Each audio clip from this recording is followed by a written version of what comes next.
निवडून येणार नाही ते मला पुढे चॅलेंज आहे. तुम्ही निवडून ही लोकशाही आहे आणि प्रत्येकाला त्याचं मत मांडण्याचा अधिकार आहे.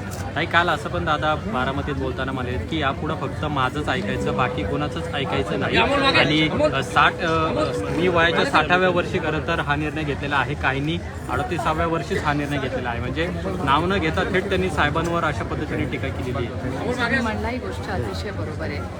आदरणीय पवार साहेबांनी 38व्या वर्षी काय निर्णय घेतला ह्या मी तर खरं खूप लहान होते, त्याच्यामुळे मला त्याची फारसा माहिती नाही. पण तुमच्याच चॅनलवर शालिनीताई पाटलांनी सविस्तर काय झालं ही माहिती एकतर दिली होती. आणि बारामती आणि तमाम पुणे जिल्हा आणि महाराष्ट्राच्या जनतेचे मी मनपूर्वक आभार मानते की त्यांच्या आशीर्वादाने प्रेमाने 38व्या वर्षी आदरणीय पवारसाहेब महाराष्ट्रातले सगळ्यात युवा मुख्यमंत्री झाले. आणि आजही देशात जो रेकॉर्ड आहे मुख्यमंत्रीपदाचा त्याच्यात आदरणीय पवारसाहेबांचं नाव 2 नंबरला आहे. की सगळ्यात युवा असा मुख्यमंत्री होणारे महाराष्ट्रातले सगळ्यात युवक म्हणजे आदरणीय पवारसाहेब. आणि सगळ्यात महत्त्वाची गोष्ट की ते माझ्या आणि दादासारखे परिवारवादवाले नव्हते. त्यांना परिवारवादाचा लेबलही लागलं नव्हतं. स्वतःच्या कर्तृत्वावर ते 38व्या वर्षी तुमच्या सगळ्यांच्या आणि महाराष्ट्राच्या मायबाप जनतेच्या आणि बारामतीच्या मायबाप जनतेच्या आशीर्वादमध्ये ते महाराष्ट्राचे सगळेच युवा मुख्यमंत्री झाले. त्यानंतर महाराष्ट्राच्या मायबाप जनतेच्या आशीर्वादाने 3 वेळा आणखीन वेळा झाले. त्यानंतर LOP म्हणजे पार्लमेंटमध्येही लोकसभेतही लीडर ऑफ ऑपोजिशन राहिले अनेक वर्ष. डिफेन्स मिनिस्टर झाले, ॲग्रिकल्चर मिनिस्टर झाले. आणि त्यामुळे जी त्यांचा जो प्रवास जो बारामतीत काटेवाडीतून सुरू झाला त्या तमाम बारामतीकरांच्या समोर मी नतमस्तक होते की आदरणीय पवारसाहेब आणि पवार कुटुंबाला जो आशीर्वाद आणि साथ बारामतीकरांनी दिली त्यातूनच गेले 60 वर्ष जे आदरणीय पवारसाहेब समाजकारण आणि राजकारण करतात त्याची सगळ्याची सुरुवात काटेवाडी आणि बारामतीतून झाली. आणि कालही दादा बोलताना आणखीन एक गोष्ट बोलले की मोदीजी आणि अमित शहाजी त्यांचं ऐकतात.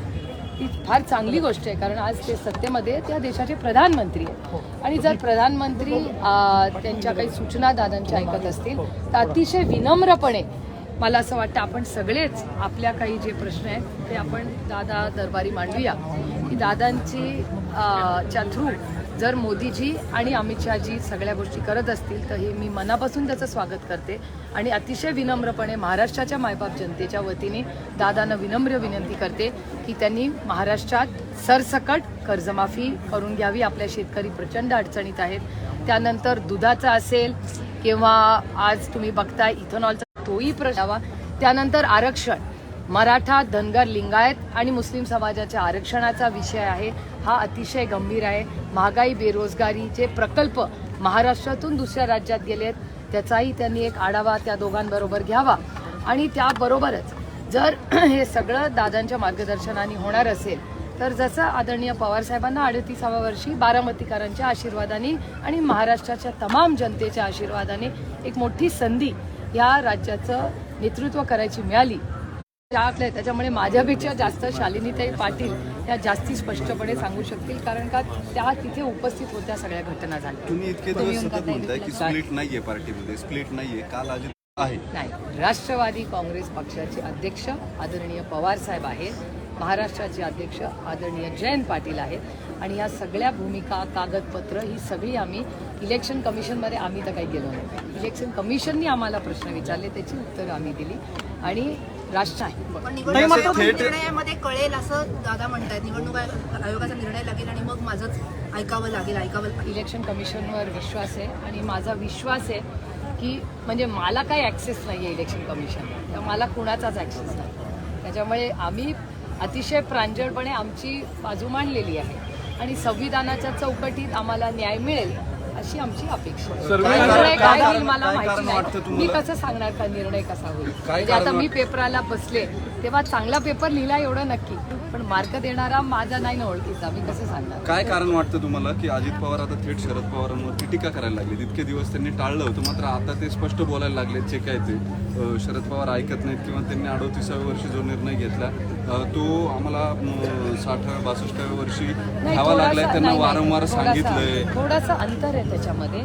त्या 38 चूत पक्ष 38 वर्षी झालं आणि मला वाटतं तुमच्याच चॅनलवर शालिनीताई पाटलांनी सविस्तर ती सगळी माहिती दिली. दादा असं काय म्हणताय करतायत तुम्हाला काय वाटतं पवार साहेबांवर मला नाही आता सांगता करायचं येणार कारण काय नाही, याचं उत्तर तुम्हाला त्यांना आता Political एकतर assessment लोकशाही आहे असेल. नाही पॉलिटिकल असेसमेंट कसलं आणि त्याच्यामुळे हे बघा माझ्यासाठी ही लोकशाही आहे. त्याच्यामुळे प्रत्येकाला मन मोकळं करायचा बोलायचा अधिकार आहे. दडपशाही दिल्लीवाले करतात, आम्ही दडपशाहीवाले दादा नाही.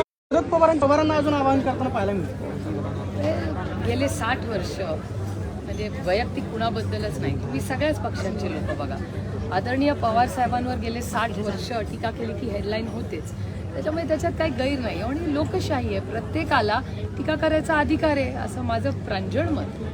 आणि भरपूर गोष्टी या वर्षात तुमच्या बाबतीतही आणि एकूण राजकारणाच्या बाबतीतही घडलेल्या आहेत, ranging from party split to संसदेमध्ये निलंबन होणं यापर्यंत.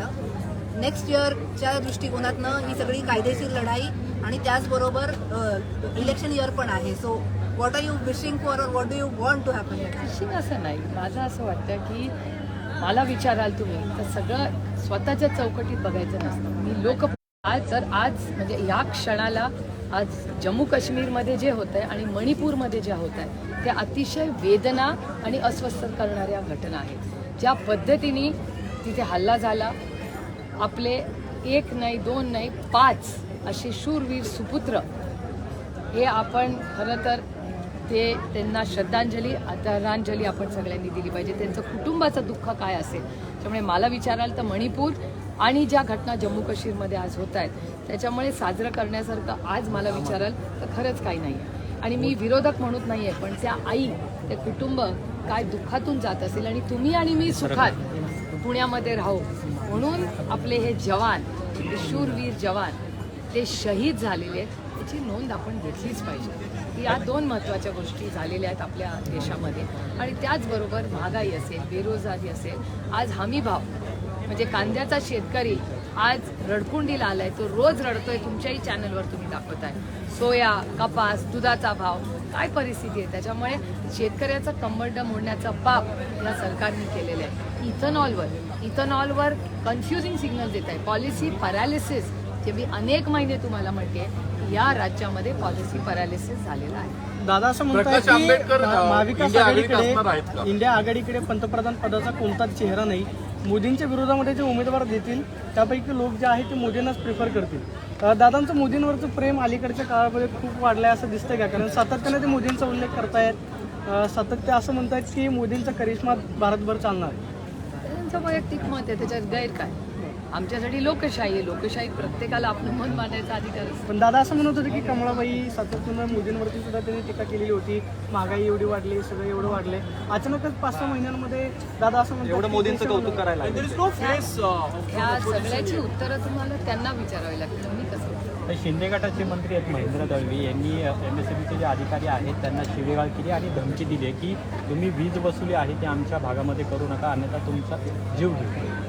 तुम्हाला सांगते या राज्यामध्ये पॉलिसी पॅरालिसिस आहे. कॅबिनेटमध्ये होणाऱ्या गोष्टी ज्याला संजय राऊत साहेब गँगवॉर म्हणतात, खरंच आता रोजच्या या बातम्यांमध्ये कळतंय की खरंच त्या कॅबिनेट बसलेल्या हा युतीला 19 ते 20च जागा मिळणार आहेत. हे कशामुळे घडतंय सर? महागाई, बेरोजगारी आणि अस्वस्थता, लोकांना घरं फोडणं, पक्ष फोडणं या गोष्टी आवडत नाही. आणि मी तुम्हाला एक गोष्ट सांगते, अभिमानाने सांगते, परवा हल्ला झाला, काय झालं असतं त्या माणसाकडे दुसरी कुठलीही गोष्ट असते, एखादी बंदूक असती, काय झालं असतं सगळ्या खासदारांचं, बॉम्ब असता, काय झालं असतं. सगळे विसरून गेलेत की जो एवढी नवीन वासेशनला फेलियर झालेला एवढा मोठा अटॅक आणि तो फक्त आमच्या खासदारांना काय घालायचं त्यांचं मार्गदर्शन असतं. मला शेवटचा प्रश्नामध्ये रामकृष्ण हरी हे हरिमुखे म्हणा ही आपली महाराष्ट्राची संस्कृती आहे. त्यांचा काय अजेंडा असेल काय असेल. आणि उद्धवजी म्हणतात ते खरे आहे की महाराष्ट्रात कोणीही भेटला तरी राम राम रामकृष्ण हरी या गोष्टी आपण बोलतोच ना. आणि मी तर म्हणजे दर्शकपणे चाललेच आहे गाडी, असं होणारच आहे. आणि त्याच्यात काही गैर मला वाटत नाही. लोकशाही आहे, प्रत्येकजण आपल्या स्टाईलनी बोलतं, प्रत्येकाची सामील होण्यासाठी हा मोठा मोर्चा पियुष गोयलांनी केलेली आहे. त्यामुळे दुधाची पॉलिसी ही कॉमर्स मिनिस्ट्री आणि ॲग्रिकल्चर मिनिस्ट्रीनी केंद्र सरकारच्या जर चांगलं काम केलं असतं